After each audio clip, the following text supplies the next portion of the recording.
Buenos días, hijos, buenos días, ¿cómo están? Ya estamos hoy día en la asignatura de comunicación, ¿verdad? Vamos avanzando nuestra programación y el día de hoy vamos a tratar un tema nuevo. A ver, yo voy a decir diferentes nombres. Puedo decir América, Brasil, Océano Pacífico, puedo decir Luis, Fabiana, mesa, casa, piedra, verdad, paz, lealtad. Como ustedes ven, son muchos nombres. Estas palabras que están nombrando, que están designando a personas, a animales, a cosas, a objetos o a conceptos, se llaman sustantivos. Es un tema que ustedes ya han conocido desde primer grado. Vamos a ir avanzando en cuanto a profundidad, ¿ya? Entonces hoy día nos corresponde hablar sobre el sustantivo, aquella palabra que designa a todos los seres. Muy bien, al terminar esta sesión, ustedes con mucha claridad y precisión tienen que indicar qué es el sustantivo, ¿no? ¿Qué funciones cumple bajo tres criterios? El criterio semántico, el criterio morfológico y el criterio sintáctico. Esto sí es un poco nuevo para ustedes. Estas tres palabritas tienen que ya memorizarlo porque en todas las categorías gramaticales la vamos a usar. Entonces ustedes ya van a saber definir qué es el sustantivo y también van a poder diferenciar con precisión sus clases. Bien, entonces vamos a ver el sustantivo, el concepto de sustantivo según su criterio semántico, según su criterio sintáctico y según su criterio morfológico. ¿Qué significa semántico? Recuérdense del diccionario semántico. Ahí está el significado de todas las palabras. En el semántico vamos a ver eso, qué significa sustantivo. En el criterio sintáctico vamos a ver qué función cumple el sustantivo o cualquier otra categoría gramática. Y el criterio morfológico son los cambios, ¿no? Los cambios que va a experimentar el sustantivo. Entonces, bajo el criterio semántico, ¿qué es el sustantivo? Es la palabra que designa a seres, como personas, animales, plantas, objetos, conceptos. Ejemplo, niño, peces, amor, es un concepto. ¿Existe? Sí existe. Muy bien. Criterio sintáctico. En el criterio sintáctico podemos decir que el sustantivo cumple la función de núcleo del sujeto. Ustedes saben que el sujeto es una parte de la oración. Las partes de la oración son sujeto y predicado. En este caso, el sustantivo va a cumplir la función de núcleo del sujeto. La palabra que está entre paréntesis, son los signos convencionales que usamos, es el sujeto, es decir, de quién hablamos. Y la parte fundamental, el nombre, viene a ser el sustantivo. Y eso viene a ser el núcleo. Entonces, sintácticamente, el sustantivo cumple la función de núcleo del sujeto. Morfológicamente, ¿qué es el sustantivo? Es la palabra que sufre variaciones, sufre cambios de género y número. Por ejemplo, tengo los sustantivos médico y médicos. Me está indicando su número. Médico, un solo médico, médicos, dos o más. De igual manera, país, un solo país, ¿no? De dos o más países ya son varios países. Entonces su número, ¿no es cierto? Singular y plural. Sufre esas variaciones. También varía en género. Tengo pavo, pava. ¿No? Ahí está. Masculino, femenino. Carnero y oveja. Entonces sufre cambios. Consolidando todo, podemos decir que el sustantivo es la palabra que designa a los seres, personas, animales, cosas, objetos. Cumple la función de núcleo del sujeto y sufre modificaciones de género y número. Eso es el sustantivo. Ahora veamos sus clases. El sustantivo lo clasificamos de la siguiente manera: por su naturaleza, por su extensión y por su origen. Tres formas de clasificar los sustantivos. Por su naturaleza, el sustantivo puede ser concreto o puede ser abstracto. ¿Cuándo es concreto? Cuando nuestros sentidos los pueden percibir. Yo digo carro, tú puedes saber las características de ese carro. Árbol, de igual manera, si es árbol pequeño, árbol grande, arbusto, etc. Niño, de igual manera. Son cosas concretas que nosotros lo podemos ver, tocar, percibimos con los sentidos. Esos son los sustantivos concretos. Los abstractos son conceptos, sentimientos. Por ejemplo, verdad, paz, lealtad, amistad, odio, también son conceptos, ¿no? Y son abstractos. Por ejemplo, si yo quiero hacer una oración con verdad, la verdad es una gran virtud, ¿no? Entonces estoy hablando de la verdad. Entonces, concreto, que puede ser percibido por los sentidos, abstracto, que no pueden ser percibidos por los sentidos, pero que sí existen, ¿no? Muy bien, no son independientes, son independientes, lo entendemos cuando tú los nombras. Acá no, tiene que estar ligado a otra palabra para poder entenderlo.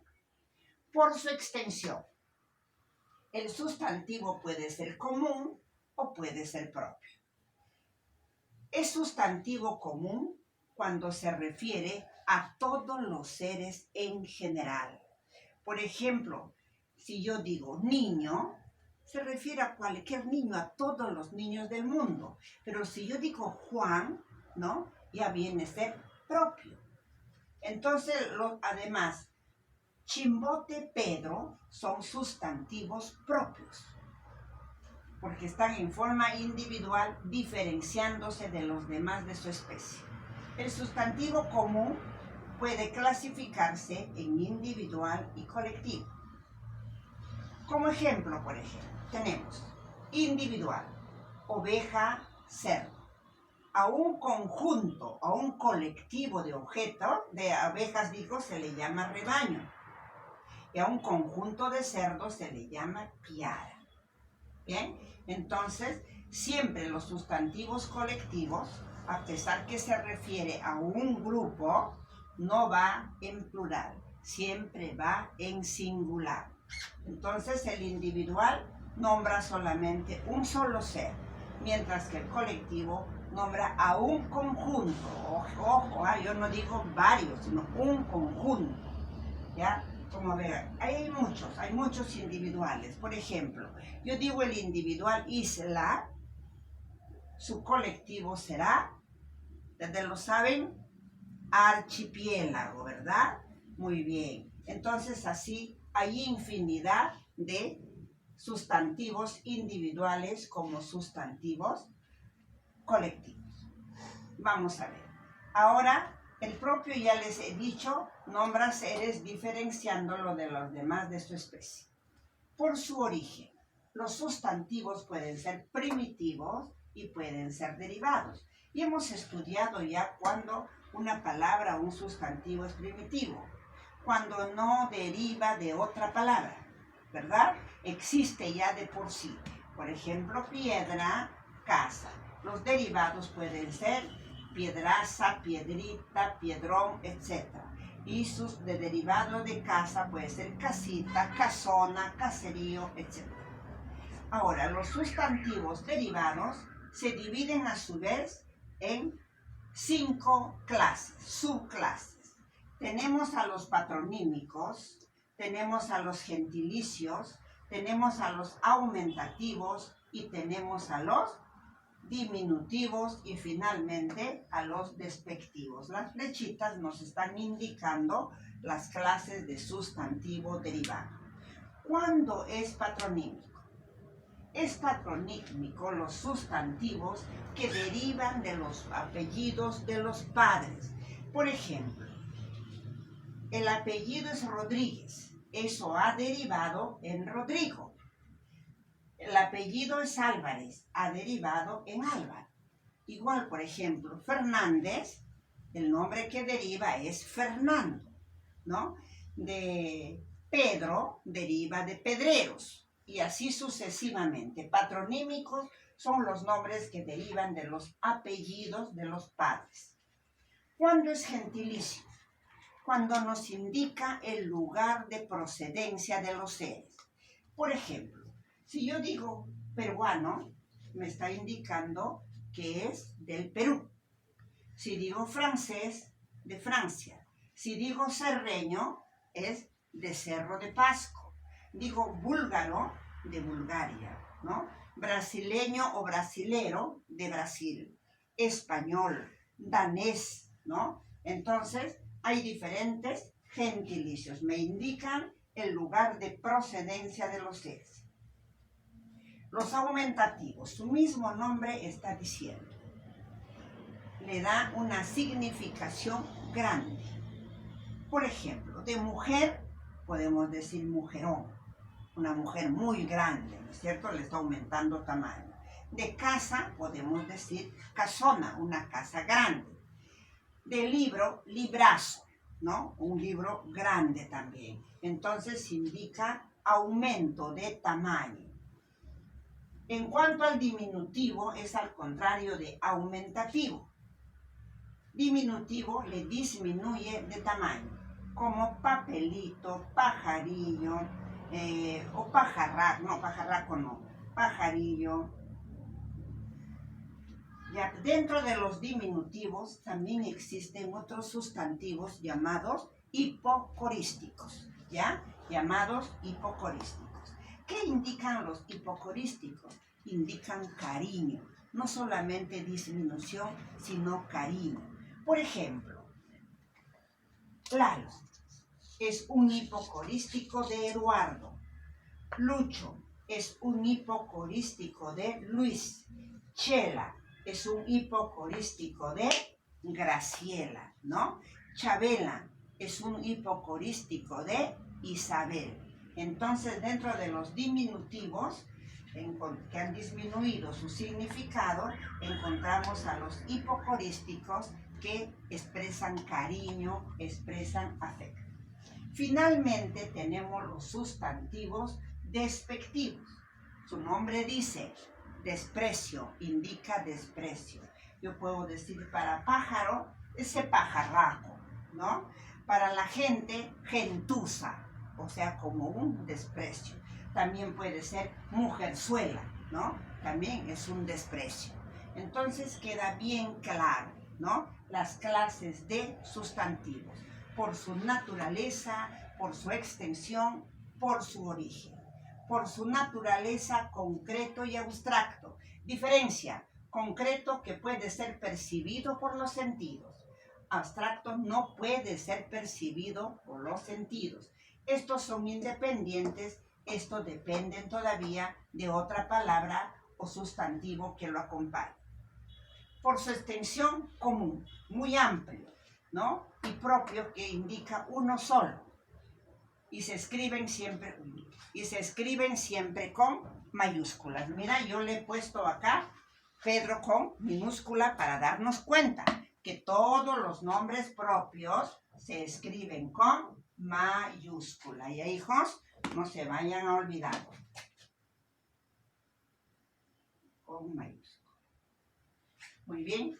Luego tenemos, y hemos visto que en el común tenemos individuales y colectivos. Para el Zoom, por favor, tengan ejemplos de individuales y sus colectivos. Ya yo voy a ir preguntando su individual y sus colectivos. Luego tenemos el de las clases de sustantivo por su origen. Hemos dicho, son primitivo y derivado. Primitivo, que no provienen de otra palabra, existen por sí mismos ya. Derivado, sí, proviene de las palabras primitivas. y se dividen a su vez en patronímicos, en gentilicios, aumentativo, diminutivo, despectivo. Repasando, patronímico deriva de los apellidos de los padres. Gentilicio me indica el lugar de procedencia. Aumentativo le da idea de tamaño, de mayor significación. Diminutivo lo disminuye. Y dentro del diminutivo están los hipocorísticos que indican cariño, afecto. Y finalmente los despectivos, ¿no? Por ejemplo, yo acá en diminutivo, los venezolanos dicen ratico. Vengo dentro de un ratico, o sea, muy diminutivo. Bien, hijos, acá en términos generales hemos hablado del sustantivo bajo sus 3 criterios y también clases de sustantivos. Nos vemos en el Zoom. Espero que todos participen, ¿ya? Todos tienen que participar. Nos vemos, hijos, dentro de un rato.